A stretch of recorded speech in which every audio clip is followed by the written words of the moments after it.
مسلمانوں کی نا ایک تعداد لڑتے دور چلے گئی. تاتاریوں نے قید کر لیا. 4 مسلمان تھے, تبلیغ کرنے گئے, جنگ کرنے گئے, جہاد کرتے کرتے کافروں سے لڑتے تاتاری قوم میں چلے گئے. وہ قید کر لیے گئے تو سزائے موت کا حکم ہوا. 4 بزرگ تھے, سزائے موت کا حکم ہوا. تو تاتاری بادشاہ جو تھا وہ بڑا خلاف تھا, بڑا سخت مخالف تھا مسلمانوں کے. اس نے کہا کہ ان کو جب پھانسی دینا نا مسلمانوں کو تو میرے سامنے دینا. اب 4 عالم ہے, 4 صوفی ہے, سفید داڑھی یا سر پہ امام میں. پھانسی کا وقت آیا تو جو پھانسی گھاٹ ہے وہ ایک ہے, چاروں کو کٹھے پھانسی نہیں ہو سکتی. ایک کو کہا کہ ایک ایک کر کے ان کو پھانسی دو.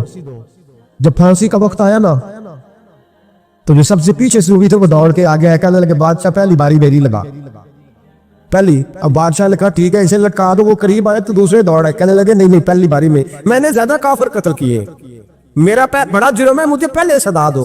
ان کو پھانسی دینے لگے تو تیسرے آ گئے, کہنے لگے نہیں یہ تو میرا قتل کرتا تھا, رستے میں بتایا کرتا, ڈھونڈ کے میں بتلاتا تھا کہ یہاں زیادہ تعداد ہے, مجھے پہلے پھانسی دو. تیسرے کے ساتھ بات ہو رہی تھی تو چوتھا دوڑا آیا, کہنے لگا یہ رستے بتاتا تھا, یہ تبلیغ کرتا تھا, یہ سارا کچھ کرتا تھا, لیکن کہا یہ کہتے تھے چلو واپس چلتے ہیں, میں جانے نہیں دیتا تھا. میں کہتا تھا اور کافر مارنے اور علاقے فتح کرنے, میرا جرم بڑا ہے, مجھے پہلے پھانسی دو. بادشاہ کہنے لگا مجھے 35 سال ہو گئے حکومت کرتے, بڑی دنیا کو پھانسی دی ہے, لوگ تو ایک دوسرے کو دھکے لیتے ہیں کہ پہلے تو جا, اور تم کیسی قوم ہو کہ ایک دوسرے پہ قربان ہو رہے ہو. کہنے لگا تم ایک باپ کی اولاد ہو, جاگ رہے ہیں آپ لوگ. تاتاری بادشاہ کافر بادشاہ اسلام کی مخالفت کر دیں, ایک باپ کی اولاد ہو کا نہیں, ایک قبیلے کے رہنے والے ہو کا نہیں, ایک ملک کے رہنے والے ہو نہیں. اس نے کہا رشتہ کیا ہے, تمہارا رشتہ کیا ہے؟ تو بول کے کہنے لگے خدا ایک ہے, نبی ایک ہے. خدا ایک ہے اور نبی منفعت ایک ہے, اس قوم کی نقصان بھی ایک ہی, سب کا نبی اللہ بھی, قرآن بھی ایک. کیا ہی اچھا تھا ہوتے اگر مسلمان بھی ایک, یوں تو سید بھی ہو, مرزا بھی ہو, افغان بھی ہو, تم سبھی کچھ ہو بتاؤ کہ مسلمان بھی ہو. فرمایا ہمارا اللہ ایک ہے, نبی ایک ہے. تو کہا پھر ایک دوسرے پہ جان کیوں دیتے ہو؟ فرمایا ہمارے نبی نے ہمیں بھائی بنا دیا ہے, بھائی کا دل نہیں کرتا اس کی آنکھوں کے سامنے بھائی چلا جائے, ہمارا دل نہیں کرتا پہلے مجھے دے. بادشاہ کہنے لگا تمہارا جذبہ مجھے متاثر کر گیا, جاؤ میں تم چاروں کو آزاد کرتا ہوں, تمہیں آزاد کرتا ہوں. میرے دوستو یہ رنگ تھا, دیکھ کے نا, یہ اس دھرتی نے نظام دیکھا نا, اس فلک نے پہلی بار دیکھا, اس زمین نے پہلی بار. میرے حضرت فرمایا کرتے تھے زمین تڑپ کے روئی, اس نے پہلی دفعہ دیکھا. حضرت ابو عبیدہ بن جراح نے میدان بدر کے اندر جب جنگ کا تبل پجا, حالات بگڑے, جناب ابو عبیدہ بن جراح کہتے ہیں تاریخ نے ایک عجیب موڑ پہ مجھے لا کے کھڑا کیا. آپ فرماتے ہیں میرے لیے اللہ نے جو آزمائش رکھی وہ سب سے بڑی رکھی. فرمانے لگے جب میں میدان میں نکلا تو کافروں نے میرے سامنے جس کو لا کے کھڑا کیا وہ میرا سگا باپ تھا. اب فرماتے ہیں اب مشکل بن گئی, عشق تیاگ دو ایک برابر, تے عشق دا سیک بدھیرا, اگ تے ساڑے ککھ تے کانے, عشق ساڑے تن میرا, تے اگ دا دارو می تے پانی, کوئی دسے ہے عشق دا دارو کیڑا, بلے شاہ تے کچھ بھی نہیں بچدا جتے عشق ہوراں دا ڈیرا. فرمانے لگے اب میرے لیے سامنے باپ, ادھر بیٹا. اب فرماتے ہیں 2 رستے تھے, باپ بچاؤں یا رسول اللہ کا دین بچاؤں. 1 منٹ تھا فیصلہ کرنے کے لیے کہ ابا بچے گا یا دین بچے گا, کفر بچے گا یا اسلام بچے گا. فرماتے ہیں میں نے منٹ پورا نہیں سوچا, میں نے تلوار اٹھائی, باپ کی گردن کاٹ کے گرائی اور رسول اللہ کا دین بچا لیا. باپ کی گردن کٹ کے گری اور نبی پاک کا دین بچ گیا, بچا لیا رسول اللہ کا دین. حضرت عمر نے ماموں کو مارا. حضرت مصعب ابن عمیر کہتے تاریخ مجھے بھی لا کے کھڑا کرتی ہے بدر کے میدان میں, تو کفر کا لبادہ اوڑھ کے جب سامنے آیا تو میرا سگا بھائی تھا, سگا بھائی.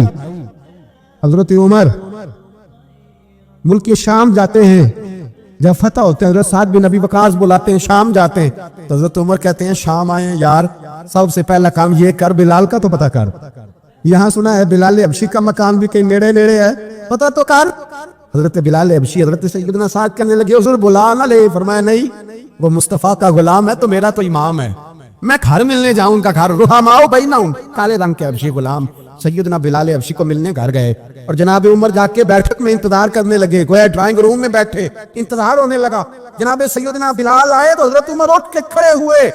ملک شام کے لوگوں نے یہ منظر عجیب دیکھا, کہ جناب عمر فاروق ایک حبشی کے لیے کھڑے ہوئے، اور جب کھڑے ہوئے تو حضرت بلال کہنے لگے عمر بیٹھ جاؤ، یہ کیا کر رہے ہو؟ حضرت سیدنا عمر رو پڑے، کہنے لگے بلال تو حبشی پہلے تھا، جب سے رسول اللہ کا غلام بنا ہے ساری امت کا امام بن گیا، ساری امت کا تو امام بن گیا ہے جب سے تو نبی پاک صلی اللہ تعالی علیہ وسلم کا غلام بن۔ بھائی یاد رکھے، جب اشداء علی الکفار کی بات تھی تو اپنے سگے قتل ہو گئے، اور جب رحماء بینہم کی بات تھی تو پھر یہ نہیں دیکھا یہ حبشی ہے۔ توجہ ہے میری بات پر؟ جا گئے نا آپ لوگ، ادھر دیکھیں، پھر یہ نہیں دیکھا کہ یہ حبشی ہے، یہ رومی ہے، یہ کون ہے، پھر یہ دیکھا کہ یہ رسول اللہ کا غلام ہے صلی اللہ ہو۔ ہمارے ہاں تو نفرتیں پھیل گئی ہیں، وہ بس کرو جی بنگالیوں سے ڈانٹ چھڑاؤ، وہ بس کرو جی فلانے سے، بس کر یار، رہن سہن اپنا اپنا ہوتا ہے، لیکن مسلمان جس طرح کا بھی ہو اس کے ساتھ نفرت کرنے کی اجازت نہیں ہے۔ پہلی بات اشداء علی الکفار، دوسری بات رحماء بین، اب تیسری بات ہے تراہم رکعا سجدا یبتغون فضلا من اللہ ورضوانا۔ میں نے شروع میں بات کی تھی نا کہ اگر خانہ کعبہ میں 40-50 لاکھ حاجی مل کے دعائی مانگ لیتا، دعائی مانگ لیتا مل کے تو کمال ہو جاتا۔ حضرت ابو بکر صدیق رضی اللہ تعالیٰ عنہ سے کسی نے پوچھا تھا بدر میں فتح کیسے ہوئی؟ اب بھی مسلمان کہتے ہیں نہیں جی کیسے لڑیں گے جی، ہمیں اپنا بڑا مسئلہ ہے۔ یہ کمزور لوگوں کی باتیں، کمزور جو خدا والے ہوتے ہیں ان کی یہ سوچ نہیں ہوتی، یہ آرزو کرم اور میں آپ سے کروں، یہ بھیک اس کو جی دیے جس کا خدا نہ ہو۔ یہ کمزور لوگ ہیں جو کہتے ہیں نہیں کیسے ہوگا، کس طرح ہوگا، جن کو پتا ہو کہ ہماری غیبی طاقت ہے ہماری۔ حضرت ابو بکر صدیق رضی اللہ تعالیٰ پوچھا جناب بدر میں کیسے جیت گئے؟ تلواریں زیادہ تھی، نیزے زیادہ تھے، یا آپ کو جاسوسی زیادہ تھی، پتہ زیادہ تھا کہ قابو آئیں گے کافر؟ ابو بکر صدیق فرمانے لگے نہ نیزوں سے جیتے نہ تلواروں سے جیتے، ہم جو بدر میں جیتے ہیں تو مصطفیٰ کی نمازوں سے جیتے، ہمیں جو بدر میں کامیابی ملی تو رسول اللہ کی دعاؤں کی برکت سے ملی۔ فرمانے لگے کافر ساری رات شرابیں پیتے رہے، ساری رات وہ ناچ گانے میں مصروف رہے، اور میں حضور کے خیمے میں موجود تھا، نبی پاک ساری رات نماز پڑھتے رہے، ساری رات حضور نماز پڑھتے رہے، ساری رات اللہ سے دعا کرتے رہے۔ فرمایا صبح جو کامیابی ملی تو یہ مصطفیٰ کی نمازوں کی برکت سے ملی۔ ایک بزرگ کی میں بات سن رہا تھا، وہ کہہ رہے تھے اب نمازیں عبادتیں ریاضتیں بعد میں کرنا، پہلے جہاد کرو۔ کہہ رہے تھے اب نکل کر خانقاہوں سے ادا کر رسم شبیری، عبادتیں ریاضتیں تلاوتیں درود بعد میں ہوگا، پہلے جہاد۔ تو میں نے کہا صاحب عبادتیں تلاوتیں درود ہو کہاں رہا ہے، پہلے وہ جگہ تو بتائیں۔ خانقاہوں پہ تو عرس ہو رہا ہے، سال کے بعد ڈھول لگ رہا ہے۔ وہ جو زمانہ تھا نا کہ خانقاہ شریف پہ شام تک قرآن مجید ختم ہوگا، فجر کے بعد 50,000 درود پڑھا جائے گا، وہاں لوگ آئے تو وہاں ذکر کرتے کرتے لوگ اس قدر مست ہوئے کہ انہیں ہوش ہی نہیں کہاں کہ کہاں گئے، وہ تو دور ختم ہو گیا۔ اب کہاں ہے خانقاہ میں؟ اب تو نظر نیاز رہ گئی، ختم شریف رہ گیا، اس پاک رہ گیا، باقی تو معاملہ ختم ہے۔ وہ کہاں گیا معاملہ سارا؟ بھائی تو آئے التجائیں، شہاب الدین غوری سے پوچھا جناب فتح کیسے ہوئی؟ کہنے لگے خواجہ معین الدین اجمیری کی دعاؤں کی برکت سے۔ فرماتے ہیں بابا دعا مانگتا تھا، ہم جہاد کرتے تھے، اللہ کامیابی دے دیتا۔ بھائی وہ عبادت، وہ ریاضت، وہ مسلمان جو رات کو اپنے رب کو منا لیا کرتا تھا، وہ اپنی عبادت کے زور پر اللہ تبارک و تعالیٰ کی بارگاہ میں آہو زاری۔ حضور نے فرمایا الدعاء صلاح المومن، دعا مومن کا ہتھیار ہے۔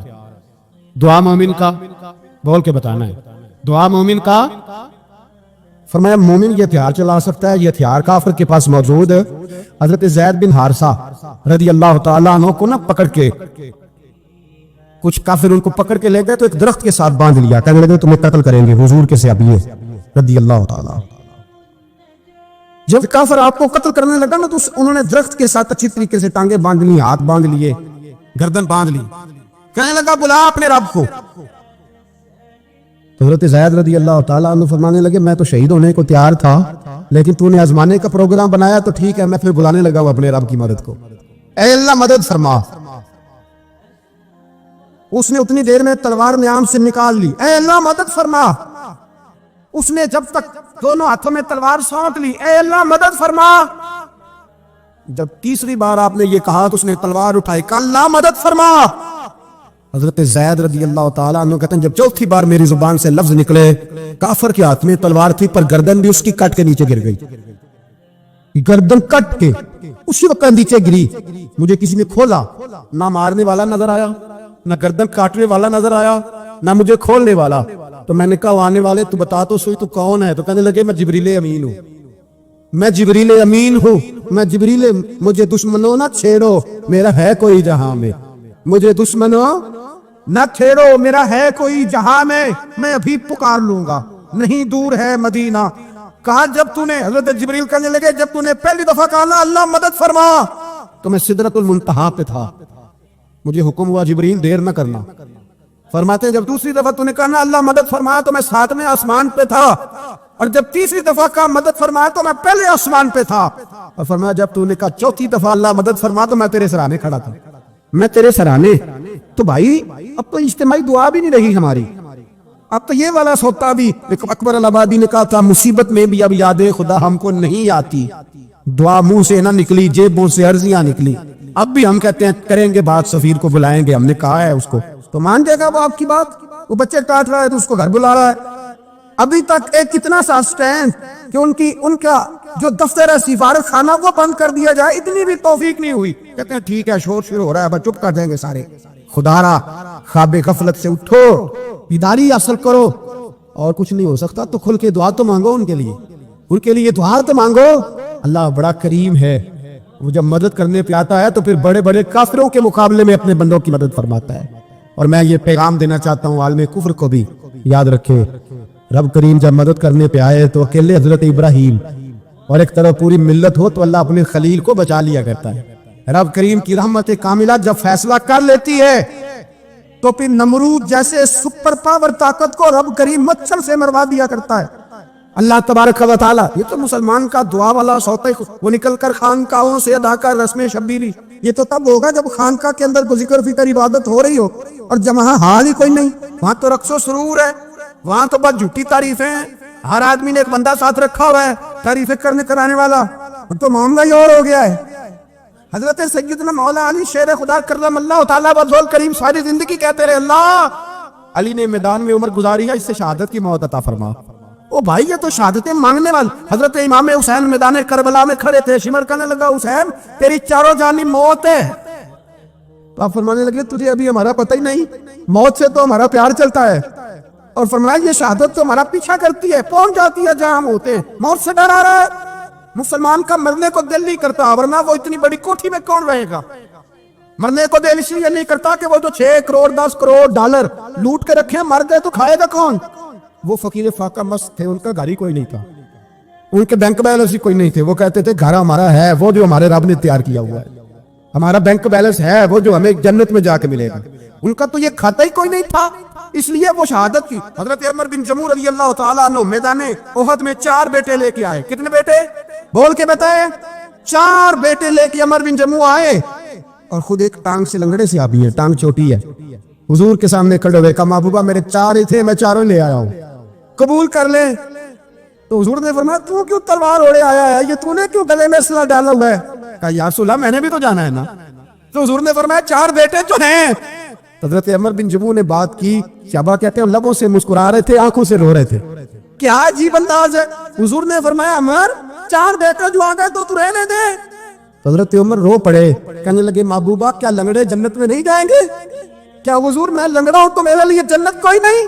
मेरे हबीब पाक सैयद आलम सल्लल्लाहु अलैहि वसल्लम ने फरमाया अमर तो जरूर जन्नत में जाएगा। कहा महबूबा फिर बच्चे बाद में जाएंगे, मैं पहले मैदान में जाऊंगा। मुसलमान की सोच के खिलाफ है ये बात, ये कुरान की फिक्र के खिलाफ है कि अपनी फिक्र करो। बर्मा के लिए, कश्मीर के लिए, फलस्तीन के लिए बात ना करो, अपनी फिक्र करो। ये कुरान की सोच के खिलाफ है, ये कुरान के पैगाम के खिलाफ है। इसलिए कि अगर सिर्फ अपनी बात होती तो आमनु और अमिलु सालिहात पे बात खत्म हो गई होती, फिर बात आगे न चलती। जब कहा गया वतवासो बिल हक, हक बात की तलकीन करनी है। अगर बात सिर्फ अपनी जात की होती तो ठीक हो गया, तो नमाज पढ़ी, रोजा रखा, हज किया, खत्म हो गई। लेकिन मेरे नबी पाक सल्लल्लाहु तआला अलैहि वसल्लम ने इरशाद फरमाया एक बस्ती में 2 3 4 नेक लोग रहते थे। मेरे प्यारे करीम रसूल फरमाते हैं 3 4 बड़े परहेजगार, मुत्तकी, साफ सुथरे सूफी साहब, दरवेश साहब, अल्लामा साहब, बड़े जो कहते थे बिल्कुल जी मैं कोई बात नहीं करता, किसी बादशाह को नहीं छेड़ता, मैं तो बस लोगों को अल्लाह अल्लाह बताता हूं, मेरा कोई ताल्लुक नहीं, कोई मरे कुछ ये। बड़े नेक, साफ सुथरे, परहेजगार। बाकी सारी बस्ती गुनाह करती थी। नबी पाक अलैहि सलाम फरमाते रब करीम ने कुछ अरसे तक मोहलत दी, फिर मशीयत खुदाबंदी, अल्लाह का कानून हरकत में आया तो कहा जिब्रील सारी बस्ती तबाह कर दो, तबाह कर दो। अल्लाह मोहलत देता है। मोहलत देता। हम लोग समझते हैं नहीं नहीं हमारी सियासी चालें सही चल रही हैं, अल्लाह मोहलत देता। रब करीम ने फरमाया जिब्रील इन्हें तबाह कर दो। तो हज़रत जिब्रील अमीन अलैहिस्सलाम ने अर्ज़ की मौला वहां तो तेरे 3-4 बड़े नेक बंदे भी रहते हैं, बड़े परहेजगार, सच बोलने वाले, दयानंदारी वाले, हाजी साहब, नमाजी साहब, सूफी साहब, पीर साहब, बड़े खूबसूरत, उनका क्या करें? तो मेरे महबूब पाक अलैहिस्सलाम फरमाते, रब करीम ने फरमाया सबसे पहले उन्हें तबाह करना, सबसे पहले उन्हें सबसे पहले, और उलट दो बस्ती, पहले उनका नंबर लगाओ। या अल्लाह उनकी क्या गलती है? तो गलती सुन ले, गलती ये है कि उन्होंने 2 सिफतें पैदा की हैं, अगली 2 पैदा क्यों नहीं की? इल्लल्लज़ीना आमनू व आमिलू सालिहात पे रोक क्यों गए, आगे क्यों नहीं बढ़े? अल्लाह करीम ने फरमाया जिब्रील देखो ना, मेरी नाफरमानी होती रही और इनके चेहरे पर कभी शिकन तक नहीं आया, लोग मेरा कानून तोड़ते रहे, इन्हें कभी बुराई नहीं लगा, गुनाह देखकर कभी ख्याल ही नहीं आया बदलने का। मेरे भाई उम्मत मुस्लिमा अपने लिए तो आई नहीं दुनिया में, नबी पाक की इसलिए थोड़े आए थे कि पैसे कमाएं, दुनियादारी करें, झूठ सच मारें और रुखसत हो जाएं, बच्चे पैदा करें। ये काम तो हिंदू सिख बुद्ध मत सारे कर रहे हैं, तू फकत इस काम के लिए थोड़ी आया है। कुंतुम खैरा उम्मतिन उखरिजत लिन्नास, अल्लाह फरमाते हैं मेरे महबूब के गुलामों तुम बेहतरीन उम्मत हो, मैंने तुम्हें उम्मतों के भले के लिए पैदा फरमाया है, तुम्हें लोगों की इमामत के लिए दुनिया में भेजा है। ए नौजवान मुस्लिम, कभी ये तदब्बुर भी किया तूने? वो कौन सा गर्दू है जिसका है तू एक टूटा हुआ तारा? तूने कभी सोचा है तू क्या है? पता है तुझे? रोजी कमाओ, रोटी कमाओ, और अब तो बहुत सारे लोग झूठ की दुनिया में जिंदा हैं, झूठ बोलते हैं अपने आप के साथ, दाएं बाएं फ्रॉड कर रहे हैं अपनी जात के साथ, खौल बना लिया, उसमें बंद हो गए, बाहर ही नहीं निकले। अपने मुल्क की सोचो, अपनी बात करो।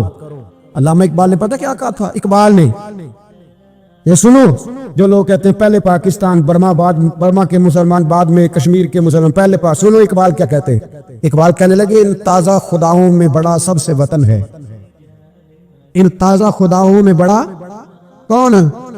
वतन की मोहब्बत ईमान का हिस्सा, इसमें शक नहीं, लेकिन अगर इस्लाम से पहले वतन आ गया तो इकबाल कहते हैं इन ताजा खुदाओं में बड़ा सबसे वतन है, और जो पैरहन इसका है वो मजहब का कफन है। फरमाते हैं जो वतन ओढ़ लेता है उसने अपने मजहब को दफन कर दिया। सबसे पहले पाकिस्तान नहीं, सबसे पहले रसूलुल्लाह का दीन है, सबसे पहले कुरान है, सबसे पहले नबी पाक का फरमान है, सबसे पहले उम्मत मुस्लिमा है। इन ताजा खुदाओं में बड़ा सबसे वतन है, जो पैरहन इसका है वो मजहब का कफन है। और इकबाल कहने लगे कौम मजहब से है, मजहब जो नहीं तुम भी नहीं। कौम मजहब से है, मजहब जो नहीं, तो नहीं समझ आ रही आपको मेरी बात?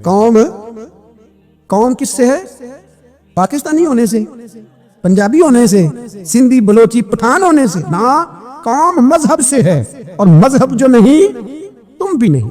ये कैसे हो सकता है कि मजहब ना हो और बंदा जिंदा रहे? ये कैसे हो सकता है? भाई काफिर ने, असल में मैं जाग ही नहीं रहा, मैं जागता ही नहीं, मैं जेब की सोचता हूँ, मस्जिद की सोचता हूँ, खानका की सोचता हूँ, मदरसे की सोचता हूँ, दुकान की, सारा दिन तो इस चक्कर में लगा रहता हूँ लोगों को साबित करने में कि मैं सही हूँ बाकी गलत है। मैं तो अपनी जात के खौल से उठ ही नहीं रहा, और मुझे ये अंदाजा ही नहीं कि लीबिया सारा कट गया, मिस्र के टुकड़े टुकड़े हो गए। मुझे पता ही नहीं कि शाम, जिसके बारे में मेरे नबी पाक अलैहिस्सलाम ने फरमाया मक्के और मदीने के बाद अल्लाह ने सबसे ज्यादा बरकतें मुल्क शाम में रखी है, और हुजूर ने फरमाया जिसने हिजरत करनी हो वो शाम जाए। इतना आला मुल्क सारा कट गया, 4-4 हजार लोग एक दिन में कत्ल हो गए, और मेरा घर आबाद है ना, कोई अर्ज नहीं, वो कटते हैं तो दूर हैं, कटते रहे। फलस्तीन में हमारे यहाँ मेराज की महफिलें बड़ी जम के होती हैं, सारे लोग पढ़ते हैं सुभान अल्लाज़ी अस्रा बिअब्दिही लैलन मिनल मस्जिदिल हराम इलल मस्जिदिल अक्सा। इन्हें पूछो रोज कुरान मजीद में मस्जिद अक्सा का नाम लेने वालों, तो मस्जिद अक्सा कहते हो तो तुम्हें अल्लाह कितनी नेकियां अता करता है, बताओ तो सही मस्जिद अक्सा किधर है? और अब तो मेरी तरह के मौलवी आदि हदीस सुनाते हैं, कहते हैं मस्जिद नबी में एक नमाज पढ़ो तो 50,000 का सवाब, हरम शरीफ में पढ़ो तो 1 लाख का सवाब। मौलाना हदीस यहाँ से शुरू नहीं होती, खोलो तो सही कंजुल माल, पढ़ो मुस्नद इमाम अहमद बिन हंबल, हदीस तो यहाँ से शुरू होती है। मेरे नबी पाक ने फरमाया मस्जिद अक्सा में जिसने एक नमाज पढ़ी 25,000 का सवाब, और मेरी मस्जिद में जिसने एक नमाज पढ़ी 50,000 का सवाब, और अल्लाह के घर बैतुल्लाह जिसने पढ़ी 1 लाख का सवाब। अस्सलाम वालेकुम नाज़रीन, वीडियो एंड तक देखने के लिए आपका शुक्रिया। اگر ویڈیو پسند آئی ہے تو لائک کریں، شیئر کریں۔ ایسے مزید ویڈیو دیکھنے کے لیے ہمارے چینل کو سبسکرائب کر لیں۔